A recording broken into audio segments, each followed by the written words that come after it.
Doctor Sudhanshu Trivedi ji.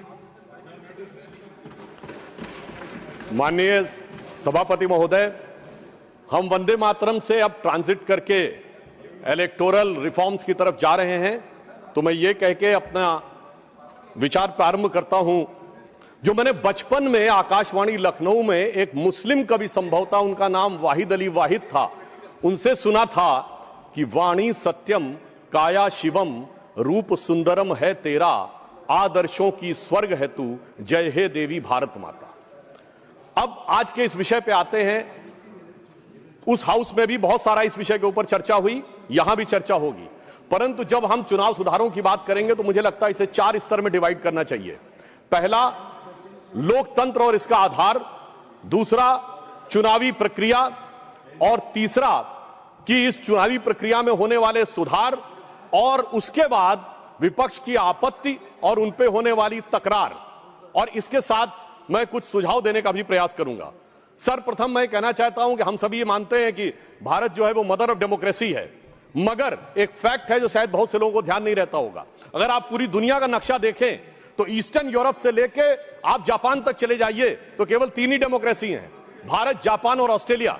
और Japan एक constitutional monarchy है, Australia is practically an extension of Europe. तो इस पूरे पूर्वी गोलार्ध में यदि एकमेव absolute, vibrant and consistent democracy है तो वो सिर्फ भारत है। और सिर्फ इतना ही नहीं है सभापति महोदय, आज दुनिया में लोकतंत्र के अंदर सिर्फ 34% जनसंख्या है, जिसमें 17% हम हैं। अर्थात अगर दुनिया में लोकतंत्र है तो उसका सबसे बड़ा स्तंभ आज आधुनिक युग में भी भारत ही है।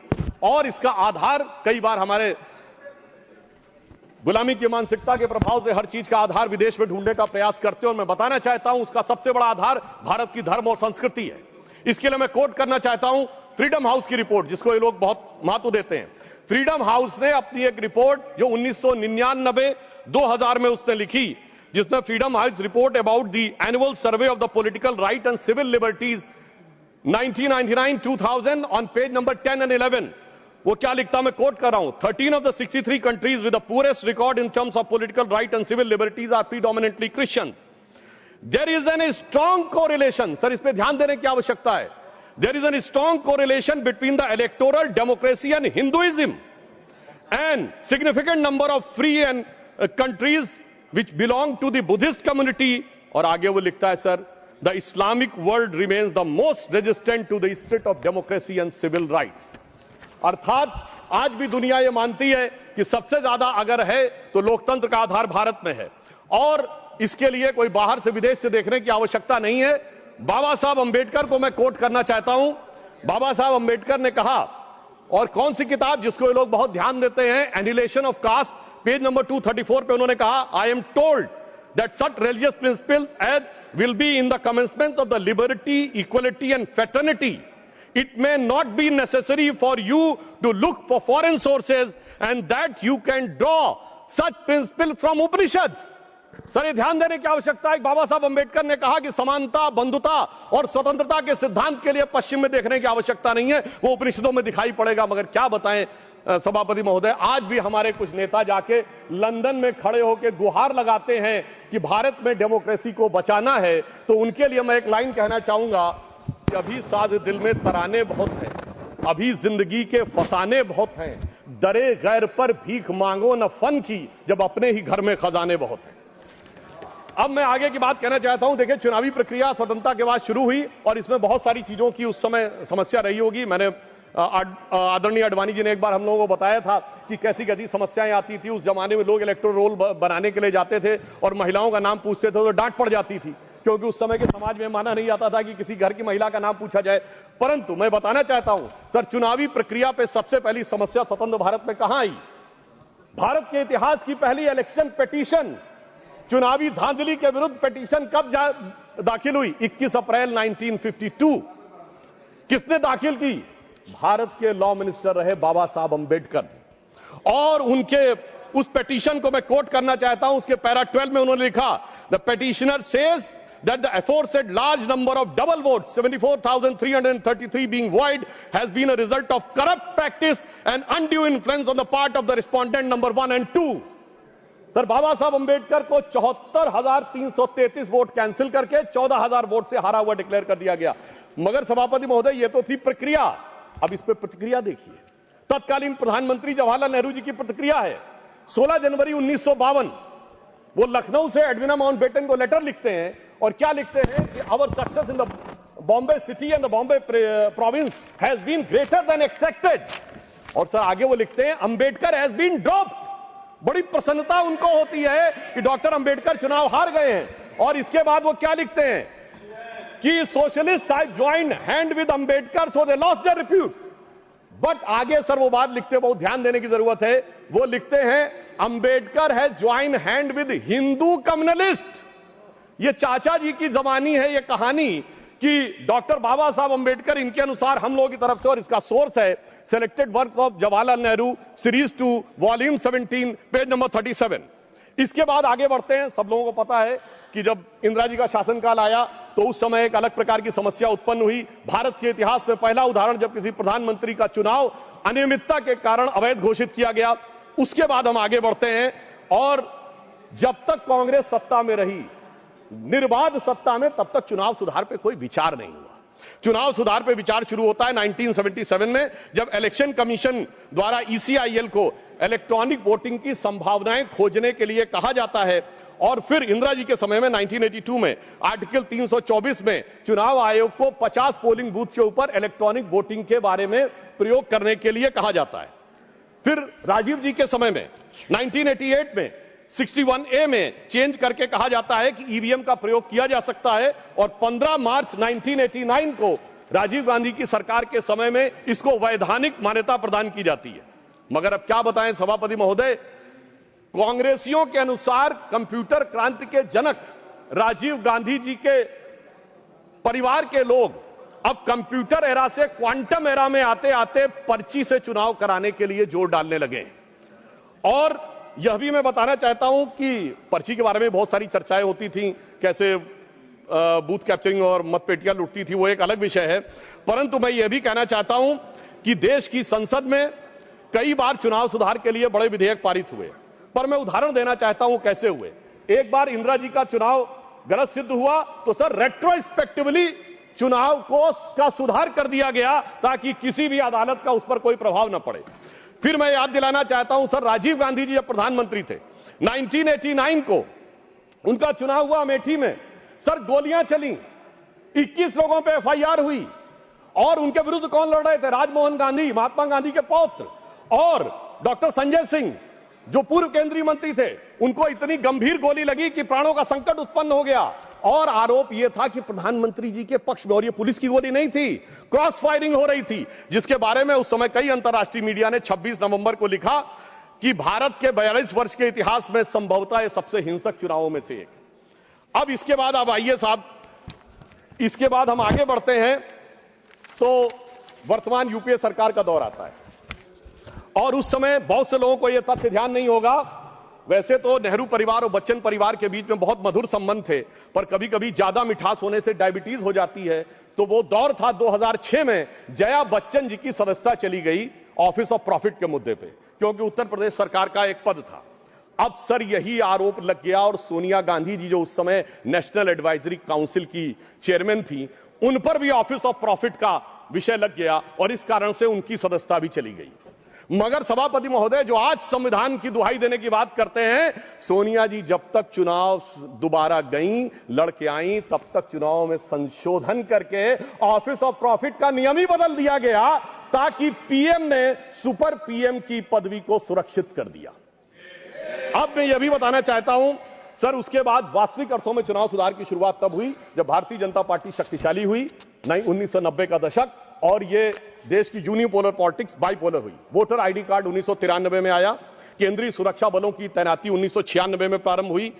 पहले बूथ वाइज काउंटिंग नहीं होती थी सर, उसमें आसानी जानते क्या होती थी कि अगर किसी मतपेटी में ज्यादा बूथ कैप्चरिंग करके मत डाल दिए तो उसमें काउंटिंग का चेंज कर ही नहीं है, सब मिला दिए जाते थे। वो शुरू हुई। अटल जी की सरकार के समय में CCTV का प्रयोग शुरू हुआ, पहले प्रायोगिक तौर के ऊपर, और 2005 से CCTV की परमानेंट CCTV यूज होने लगा। अब इसे महज संयोग ही माने कि 2005 के बाद से कभी राजद और कांग्रेस को बिहार में बहुमत का अधिकार नहीं मिला। जब मोदी जी की सरकार आई तो हमने क्या किया कि जो पॉलिटिकल पार्टीज को कैश डोनेशन मिलता था उसे 20,000 से घटाकर 2,000 किया और सिलेक्टेड उनके ऊपर वीवीपैट की व्यवस्था सुनिश्चित कराई। और मैं ये भी याद दिलाना चाहता हूं, एक पार्टी जो अपने आप को बहुत ईमानदार कहते थे, वो 20,000 की चाय पिलाते थे। अब मुझे लगता है सदन और देश को समझना चाहिए 20,000 की चाय क्यों पिलाते थे, क्योंकि 20,000 तक कैश लेने पर आपको सोर्स नहीं देना पड़ता था। पर मोदी जी ने आकर उन्हें, चाय पिलाने वाले ने आकर उसे 2,000 कर दिया है, तो अब उनकी चाय बड़ी महंगी हो गई है, भले ही 20,000 से 2,000 पे आ गए। और इसलिए वो दौर था जिस जमाने में इलेक्टोरल बॉन्ड नहीं थे। आज इलेक्टोरल बॉन्ड के लिए कहे जो भी कहें, आज न्यायालय ने चाहा तो पता तो लग गया।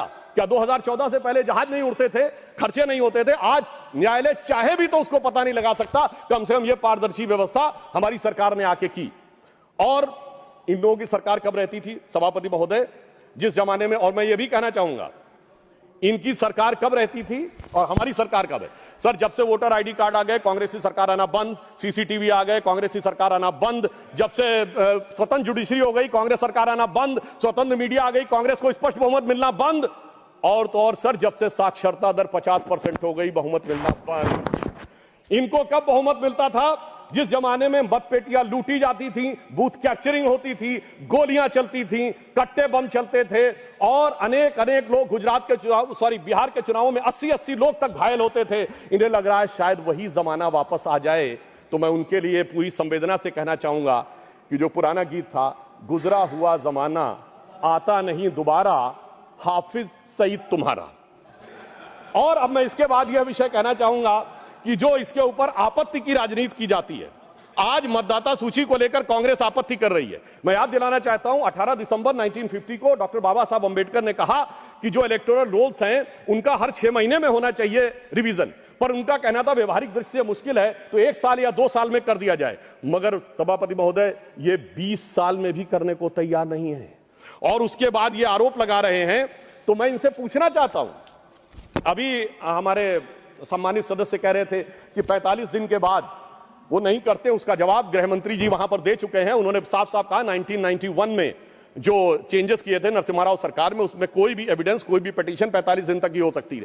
परंतु मैं पूछना चाहता हूं महोदय, बिहार के तो 45 दिन हुए, आज 45वां दिन है, क्यों नहीं अभी तक सीसीटीवी के लिए एप्लीकेशन दी है? अभी मैं कहना चाहूंगा जाइए फोन करिए, शाम 5 बजे से पहले सीसीटीवी के लिए लगा दीजिए। नहीं करना है। मैं पूछना चाहता हूं, आप कहते हैं 6 बजे के बाद इतनी वोटिंग हुई, बूथ के अंदर फोटोग्राफी पे रोक है, सड़क पे तो नहीं। दिखाइए कितनी लंबी लाइनें थी, कितनी लंबी आपने सोशल मीडिया पे पोस्ट किया, कितने आपके बूथ लेवल एजेंटों ने इस बारे में आपत्ति दर्ज की। परंतु सभापति महोदय, इसमें से कुछ भी नहीं करना है, केवल बवाल करना है। इनकी स्थिति क्या है? जैसे कोई बच्चा है, क्योंकि मैं टीचर रहा हूं तो मैं कहना चाहता हूं, कोई बच्चा है वो कहे मेरे नंबर कम आए, तो तरीका क्या है? स्क्रूटनी का फॉर्म भरो ना। स्क्रूटनी का फॉर्म थोड़ी भरूंगा, मैंने बयान दे दिया, इतना काफी है। मगर एग्जामिनेशन कंडक्टिंग बॉडी मेरी दोबारा कॉपी जांच के दे दे। चलिए मैं दूसरा उदाहरण देता हूं। क्रिकेट का मैच हो रहा है और टीम को लगा कि बैट्समैन आउट था, अंपायर ने नॉट आउट दिया, तो क्या है? रिव्यू डिसीजन में जाओ ना। रिव्यू डिसीजन में नहीं जाऊंगा, मैंने प्रेस कॉन्फ्रेंस कर दिया, अब थर्ड एम्पायर अपने आप डिसीजन दे दे। मुझे लगता है वो लोग क्यों नहीं जाना चाहते, उसमें और कोई कारण नहीं है। अभी तक लोकतंत्र को वो समझ नहीं पाए हैं कि एक चाय वाले ने आकर जो स्थान ग्रहण कर लिया है, तो जो साहिब आलम थे, जो फर्जंद अंजुमन थे, जो वली अहद सल्तनत थे, जो मानते थे राज करना उनका जन्मसिद्ध अधिकार है, वो इन चीजों के ऊपर अभी तक तय नहीं कर पाए। अब मैं दूसरी बात बताना चाहता हूं सर, बड़ी विचित्र बात है, एक बार कांग्रेस पार्टी के बड़े नेता विदेश जाते हैं, फिर आके एक सो कॉल्ड हाइड्रोजन बम फोड़ते हैं, फिर लौट के जाते हैं दूसरा बम फोड़ते हैं। पर मुझे आश्चर्य लगता है सर, कर्नाटक के मुद्दे पे प्रेस कॉन्फ्रेंस होती है और वो दिल्ली में होती है। कर्नाटक में आपकी सरकार है, न वहां का सीएम, न डिप्टी सीएम, न प्रदेश अध्यक्ष, और आपके तो राष्ट्रीय अध्यक्ष भी कर्नाटक से हैं। सभापति महोदय, वो भी नहीं रहते हैं। और कर्नाटक पे पीसी होती है और उन्होंने कहा हाइड्रोजन बम फोड़ेंगे। तो इस पे मुझे याद आता है, एक पाकिस्तान के मंत्री थे, शायद वो राशिद चौधरी उनका नाम था, जिन्होंने कहा था हमारे पास पाव पाव भर के एटम बम है। मगर मुझे लगता है जो कांग्रेस ने हाइड्रोजन बम छोड़ा वो शायद पाव भर का नहीं, छटाक भर का भी नहीं था। और वैसे मैं ये भी बता देना चाहता हूं, आप जब सरकार में थे तब भी बम नहीं छोड़ पाए थे। 1974 का परमाणु विस्फोट बम के लिए नहीं हुआ था। सरकार का ऑफिशियल बयान था कि ये केवल शांतिपूर्ण कार्यों के लिए हुआ है। ऑन द कॉन्ट्रेरी 11 और 13 मई 1998 को अटल जी की सरकार ने जब किया तो भारत ने कहा था we are the nuclear state. तो हाइड्रोजन बम सरकार में भी हम ही ने बनाया था, और आप न विपक्ष में कर पा रहे हैं न सत्ता पक्ष में रह के कर पा रहे थे। अब मैं दूसरी बात कहना चाहता हूं, जो वोट चोरी की बात बहुत होती है, तो मैं याद दिलाना चाहता हूं बिहार का चुनाव संपन्न हुआ है। कोई कहे चोरी हो गई तो उसके पास कुछ होना चाहिए सामान जिसकी चोरी हो गई। तो मैं आंकड़ा रखना चाहता हूं सदन के सामने, विगत 35 सालों से किस ढंग से कांग्रेस का वोट घट रहा है। 1990 में 71 सीटें जीती, 24% वोट, 103 पे जमानत जब्त। 1995 29 सीटें जीती, 16% वोट, 167 पे जमानत जब्त। सन 2000 में 23 सीटें जीती, 11% वोट, 231 पे जमानत जब्त। 2005 में पूरी सीटें लड़े नहीं, कुल लड़े 58, जिसमें जीते 9, 6% वोट। और 2010 में सर 4 सीटें जीते, 6% वोट पाया, 216 पे जमानत जब्त। भाई साहब मैं पूछना चाहता हूं आपके पास था क्या जो चोरी हो गया?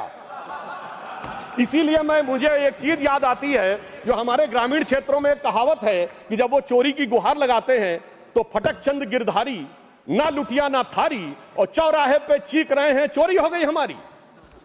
अब मैं ये भी बताना चाहता हूं सर, एक बात और इससे अच्छी हो गई, जब इन्होंने मतदाता सूची पर आरोप लगाना शुरू किया है, इसका अर्थ ये हो गया सर ईवीएम के आरोप से विड्रॉ कर लिया है। क्योंकि ये तो कहते थे ईवीएम में गड़बड़ है, बटन दबाते हैं वोट भाजपा पहुंच जाता है। यदि इनका आरोप सही माना जाए, मैं एक बात कह रहा हूं, यदि इनका आरोप सही माना जाए, अगर ईवीएम मैनेज थी तो किसी को वोटर रोल मैनेज करने की जरूरत क्या है? या तो वो सच था या ये सच है। हकीकत न वो सच था न ये सच है। इनके दिमागों में जैसे आज ईवीएम से पीछे हटे हैं, हकीकत में क्या है इनकी स्थिति। सभापति महोदय, ये है, ये कहावत होती है नाच न जाने आंगन टेढ़ा, मगर सर इन पे लागू नहीं होती है। ये कहते हैं आंगन ही नहीं टेढ़ा है, छत भी टेढ़ी है, दीवार भी टेढ़ी है, जमीन भी टेढ़ी है, छज्जा भी टेढ़ा है, खंभा भी टेढ़ा है, पर क्या करें, टेढ़ा है पर मेरा है। सभापति महोदय, वास्तविकता में इन्हें अपना दिमाग जो टेढ़ा हो गया है उसे सीधा करने की आवश्यकता है। और अंदर लाइटर नोट में एक और बात कहना चाहूंगा, प्राचीन काल में अश्वमेध यज्ञ होता था, तो अश्वमेध यज्ञ का घोड़ा छोड़ा जाता था। मैं यहां कैविएट लगा कह दूं, मैं किसी के व्यक्तिगत अपमान के लिए नहीं, उपमान के लिए कह रहा हूं, ठीक, फॉर द सिमिली। सर वो जब छोड़ा जाता था तो जहां जाता था वहां विजय का मार्ग प्रशस्त कर देता था, पर इनके पास एक ऐसा अश्वमेध यज्ञ का घोड़ा है जो जहां जाता है पराजय का मार्ग प्रशस्त कर देता है। और मैं यह भी कहना चाहता हूं, सिर्फ हमारे नहीं, भारतीय जनता पार्टी से नहीं, सर केरल में तो हम नहीं है, सत्ता में कभी नहीं आए। केरल में एक बार लेफ्ट फ्रंट आता था, एक बार यूडीएफ आता था, पर जब से ये वहां पहुंचे हैं ऐसा यज्ञ किया है कि इस बार एलडीएफ दोबारा आ गया। मैं पूछना चाहता हूं केरल में वोट चोरी किसने कर ली मेरे भाई, बताओ। क्योंकि कारण क्या है कि जो इन बात को समझने के लिए तैयार नहीं रहते हैं, उसका एक कारण। दूसरा ये कहते हैं परसेंटेज ऑफ वोट हमारा बड़ा, देखिए नजदीक था फिर भी सीटें क्यों कम हो गई, उसका कारण है इनको वोट का वितरण देखना चाहिए। मैं उदाहरण देना चाहता हूं, हरियाणा में सबसे बड़ी जीत किस कॉन्स्टिट्यूएंसी में हुई? हुड्डा साहब नहीं जीते, फिरोजपुर जिरका में मम्मन खान 98,000 से जीते। झारखंड में सबसे बड़ी जीत कहां पे हुई? वहां पे पाकुड़ क्षेत्र में निशात आलम 86,000 से जीते। दिल्ली में आम आदमी पार्टी के मटिया महल में 42,700 से जीते आले मोहम्मद इकबाल। और लोकसभा चुनाव में सबसे बड़ी जीत असम की धुबरी सीट पर कांग्रेस के रकीबुल हसन 10,25,000 से जीते।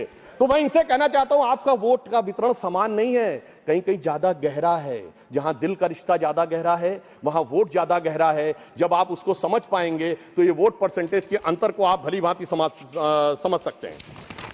और मैं एक और बात कहना चाहता हूं कि जो लोग आज वोट का आरोप लगाते हैं, सभापति महोदय, वो खुद का चुनाव कैसे कराते हैं? 6 सितंबर सन 2022 को खड़गे जी के अध्यक्ष का चुनाव हुआ, मीडिया में रिपोर्ट आई कि 22 कांग्रेस के नेताओं ने लिख के दिया कि भाई साहब वो जो मतदाता सूची है कांग्रेस के अंदरूनी चुनाव की वो तो बता दीजिए। और मतदाता सूची कांग्रेस ने अंदरूनी चुनाव की नहीं दिखाई। और वो लोग कह रहे हैं कि 28 पीसीसी हैं प्रदेश कांग्रेस कमेटियां, क्या सबके पास जा जाकर हमें वो लेनी पड़ेगी?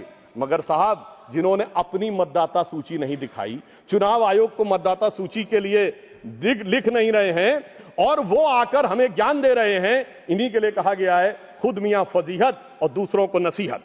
और वैसे कांग्रेस में पूर्व में सीताराम केसरी जी किस ढंग से हटे ये सबको पता है। कांग्रेस के आंतरिक चुनाव में जब जब चुनाव हुआ तब तक कांग्रेस टूट जाती थी। मैंने बचपन में अटल जी का एक भाषण सुना था और वो उसमें उन्होंने कहा कांग्रेस के तो इतने टुकड़े हुए, Congress R, Congress S, Congress U, Congress O, Congress I, Congress U, Congress मैं, कांग्रेस तू, कांग्रेस आई, कांग्रेस गई। अब ये मैं बताना चाहता हूं, ये इकलौती पार्टी है जिसने महोदय राष्ट्रपति चुनाव में अपने अधिकृत उम्मीदवार को हरवा दिया। देखिए चुनाव और संविधान के प्रति कितनी इनके अंदर, अच्छा, और उस विषय का उल्लेख दूसरे सदन में कर चुके हैं गृह मंत्री जी कि 1946 में किस ढंग से नेहरू जी चुनाव जीते। मगर महत्वपूर्ण बात यह है, यह विश्व का इकलौता चुनाव होगा जो 26 अप्रैल 1946 को कैबिनेट मिशन प्लान के तहत हुआ था, जिसमें नेहरू जी 0 वोट पाकर बन गए। 1 वोट पट्टाभी रमैया को, 1 वोट कृपलानी जी को और सारे वोट सरदार पटेल को, 0 वोट नेहरू जी को। और सोर्सेस की बात करेंगे, मौलाना आजाद की किताब इंडिया मीन्स फ्रीडम और कृपलानी जी की किताब माई डेज विद गांधी और India from Curzon to Nehru and thereafter Durgadas की किताब, उसमें जाके एक एक चीज का वर्णन पढ़ लें। मगर महत्वपूर्ण बात क्या है महोदय, महात्मा गांधी चाहते थे कि नेहरू आए, मगर फिर भी प्रदेश कमेटियों ने नहीं भेजा। आज मैं कहना चाहता हूं, सोनिया गांधी जी ने चाहा तो कम से कम प्रदेश कमेटियों ने नेहरू खड़गे जी का नाम तो भेज दिया। मतलब आज सोनिया गांधी जी उस समय की महात्मा गांधी ज्यादा ताकतवर दिख रही हैं और खड़गे जी नेहरू जी से ज्यादा ताकतवर दिख रहे हैं। कम से कम इस बात को इनको समझना चाहिए। और उससे पहले सभापति महोदय, आजादी से पहले के दौर में 1916 में इन्होंने सेपरेट इलेक्ट्रेट मान लिए मुस्लिम लीग के। और आज की जनरेशन को ना पता हो, सर पृथक निर्वाचन क्षेत्र जानते क्या होते थे? कोई रिजर्व कॉन्स्टिट्यूंसी नहीं थी, प्रत्याशी भी मुस्लिम होगा, वोट देने वाला भी मुस्लिम होगा। और उन कॉन्स्टिट्यूंसीज का नाम था मोहम्मडन कॉन्स्टिट्यूंसीज और बाकी का जनरल नहीं, नॉन मोहम्मडन कॉन्स्टिट्यूंसी, जैसे देश मोहम्मडन का ही हो। इसलिए महोदय तब ये इन्होंने पृथक निर्वाचन क्षेत्र बनाए थे। अब ऐसा लग रहा है ये घुसपैठियों के लिए पृथक निर्वाचन क्षेत्र बनाने का प्रयास कर रहे हैं। अब जो एसआईआर के ऊपर इनको आपत्ति है, तो मैं सिर्फ एक फैक्ट रखना चाहता हूं, बिहार में सीमांचल से जुड़े तमाम जिलों के अंदर कुल आबादी से 125% आधार कार्ड है। उसके बाद इनको नहीं लगता कि उसकी जांच होनी चाहिए। यदि 5 महीने के अंदर 5-5 लाख लोग रेजिडेंसी के लिए अप्लाई कर रहे हैं और ज्यादातर के आधार कार्ड बंगाल के सीमावर्ती जिलों से बने हुए हैं, इन्हें नहीं लगता कि उसके ऊपर होना चाहिए। मैं याद दिलाना चाहता हूं, अगस्त 2005 में ममता बनर्जी जी, हाँ जी बिल्कुल, आप बैठिए, बिल्कुल साहब, ये सबको पता है, बिल्कुल ये रिकॉर्ड है, आप सुनिए और ऑथेंटिक बोल रहा हूं सभापति महोदय। अभी इनके लिए और समस्या होने वाली है। सर अगस्त 2005 में भारत की संसद में ममता बनर्जी जी ने भारत के इतिहास में सबसे अलग घटना की, जब स्पीकर के ऊपर फेंक दी थी फाइल। क्योंकि वो कह रही थी घुसपैठियों पे चर्चा नहीं कराई जा रही है। मगर आज ये लोग कैसे बदल गए, इसे देख के मुझे याद आता है सभापति जी कि देख तेरे संसार की हालत क्या हो गई, भगवान कितना बदल गया इंसान। अब मैं ये भी कहना चाहता हूं, मुझे ये समझ में नहीं आता है सभापति महोदय कि ये लोग गैर कानूनी चीजों के साथ क्यों खड़े होते हैं। जब एसआईआर आएगा ये कहेंगे वोटर आईडी नहीं दिखाएंगे। बात रिकॉर्ड पे जा रही है, प्लीज टेक योर सीट। अब सुनिए सर, जब सीए आएगा ये कहेंगे कागज नहीं दिखाएंगे।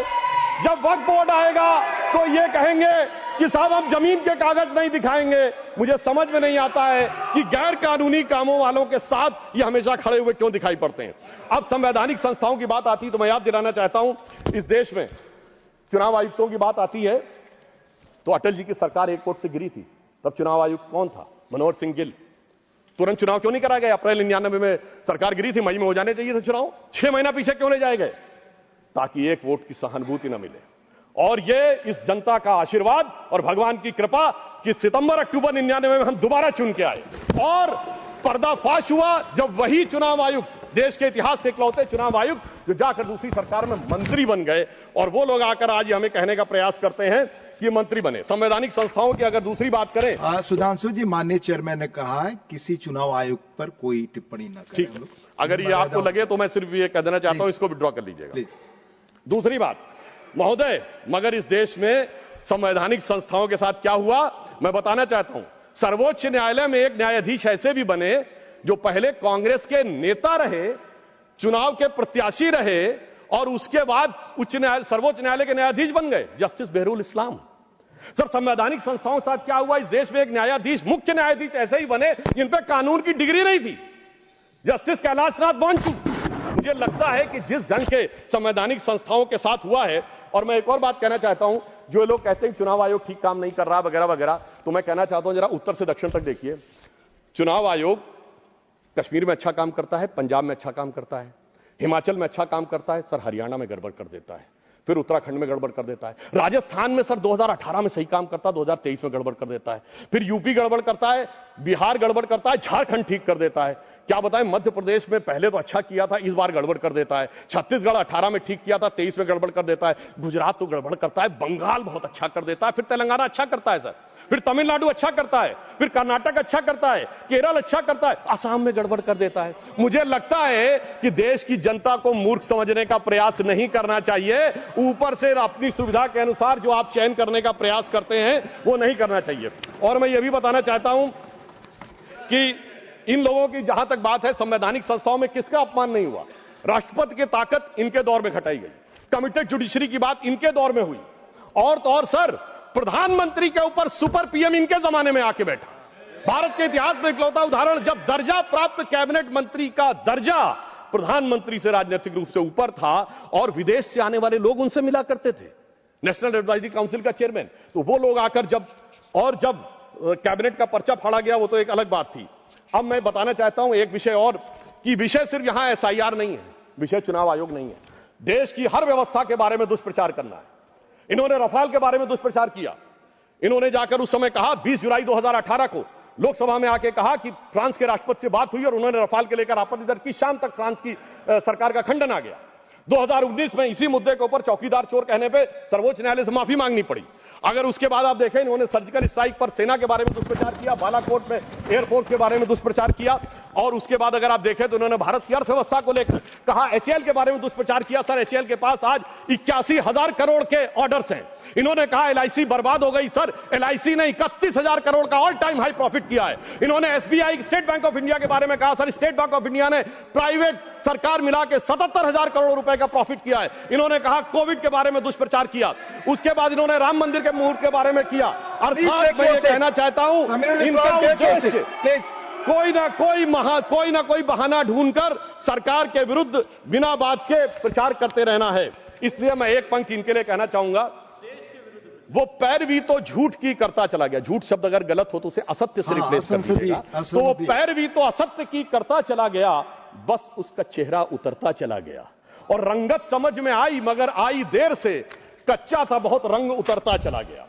अब मैं बताना चाहता हूं सर, बिहार का हाल का संपन्न चुनाव हुआ है। ये लोग वो हैं जो राजनीति का शॉर्टकट करते हैं, जातियों का कॉम्बिनेशन बनाओ। जैसे कभी गुजरात में खाम, KHAM, फिर कभी हरियाणा में अजगर, तो कर्नाटक में अहिंदा, तो कभी यूपी बिहार में MY। तो एक जमाने में लालू प्रसाद यादव जी कहे थे कि बिहार में भूरा बाल साफ कर रहा हूं, 4 जातियों का नाम ले। मगर सर उनके पिताजी बेटे ने कहा, अरे काहे परेशान हो रहे हैं, बेटे ने तो सर काम ही खत्म कर दिया। उसने भूरा बाल नहीं, पूरा बाल साफ करवा दिया, मुंडन करवा दिया। तो इसलिए मुझे लगता है उसको उसकी आवश्यकता ही नहीं है। और मैं अंत में सभापति महोदय कुछ सुझाव भी देना चाहता हूं।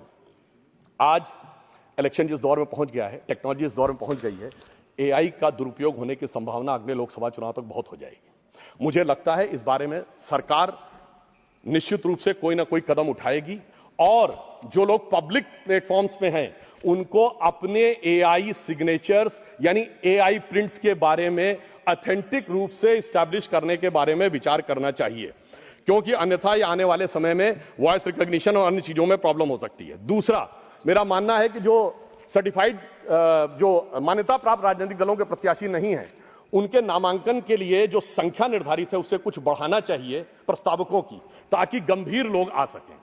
जो राजनीतिक दल मान्यता प्राप्त करना चाहते हैं उनके भी सपोर्टर्स की एक सब्सटेंटिव संख्या दिखानी चाहिए, ताकि ईमानदारी से जो लोग राजनीति करना चाह रहे हैं वही लोग उसमें आ सकें। दूसरी बात मैं ये भी कहना चाहूंगा सर, जिस प्रकार के शब्दों का प्रयोग होता है राजनीति में उसे अवॉइड करने की कोशिश करनी चाहिए। अब कोई पार्टी कहती है वोट जिहाद, सर ये फर्रुखाबाद में 2024 में सपा की पार्टी के मंच से हुआ था। सर अभी चुनाव में, जुबली हिल्स के चुनाव में कांग्रेस मतलब मुसलमान, मुसलमान मतलब कांग्रेस, ये क्या है सर? मुझे लगता है इसके बारे में हम लोगों को सोच समझकर विचार करना चाहिए। और इसके अलावा कुछ शब्द ऐसे होते हैं जिनमें किंतु परंतु का स्कोप नहीं रहता है। जैसे उदाहरण के लिए, अगर कोई ये कह रहा है कि मोदी जी की बोटी बोटी काट डालूंगा, और इसी बिहार के चुनाव में मोदी जी की माता जी को गाली दी गई। गालियों का अब शब्दकोश भी अवेलेबल है। कम से कम चुनाव सुधारों में अब इन चीजों से हम सबको दलगत भावना से ऊपर उठकर आना चाहिए, अन्यथा वो अराजकता की तरफ, भाषा की अराजकता से समाज में अराजकता की तरफ जा सकते हैं। और मैं एक और बात कहना चाहता हूं सर, जिस ढंग के चुनावी वादे किए जा रहे हैं, कोई कह रहा हर घर को सरकारी नौकरी दे देंगे, और 2024 में सर कांग्रेस ने कहा 8,500 खटाखट। तो मैं ये बताना चाहता हूं सर, 1 लाख रुपए हर परिवार को देने की बात कहते हैं। भारत की 145 करोड़ की जनसंख्या है सर, 1 मिनट में खत्म कर रहा हूं।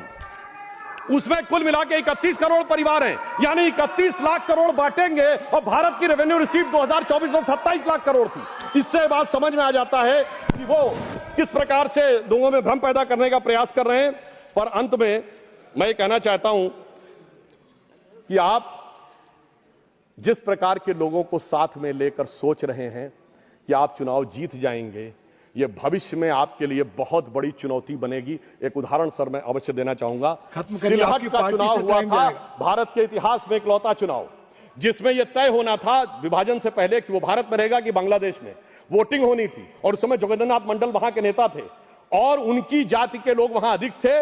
उन्होंने मुस्लिम लीग से समझौता कर लिया, वहां चले गए, और उसके बाद कोई जाके अक्टूबर 1950 में उनका वो पढ़ ले तो साफ समझ में आ जाता है कि जो कट्टरपंथी राजनीति के साथ रहकर बढ़ने का प्रयास करते हैं उनके साथ क्या होता है। और अंत में सभापति महोदय, मैं सिर्फ ये कहना चाहूंगा कि आप सब लोग इस विषय पे साथ आइए, वर्तमान के चक्कर में भविष्य को मत बिगाड़िए। अटल जी की कविता थी, भरी दोपहरी में अंधियारा, सूरज परछाई से हारा, वर्तमान के मोह पाश में आने वाला कल न भुलाएं, आओ मिलकर दिया जलाएं। और अंत में मैं एक और बात सर कहना चाहता हूं, एक पंक्ति। Thank you. ये देश बदल रहा है। स्वामी विवेकानंद ने कहा था कि उनके शरीर छोड़ने के 1 शताब्दी बाद ये देश उभरेगा। श्री अरविंदो ने कहा था कि 175 वर्ष का यह संक्रमण काल है, जो रामकृष्ण परमहंस के जन्म से प्रारंभ हुआ 1836 से 175 जोड़िए 2012 में भारत अब नया स्वरूप ले रहा है। तो मैं ये कहते हुए अपनी विषय को समाप्त करता हूं सर कि जेन जी के युवाओं जागो, पुनः नया युग आया है, भारत मां की शक्ति जगी है, धर्म ध्वजा लहराया है, और भारत मां अंगड़ाई लेती, सुप्त चेतना जाग रही, ऋषि मुनियों की देवधरा फिर अपना रूप निहार रही। धन्यवाद। सुश्री दोला सेन, क्या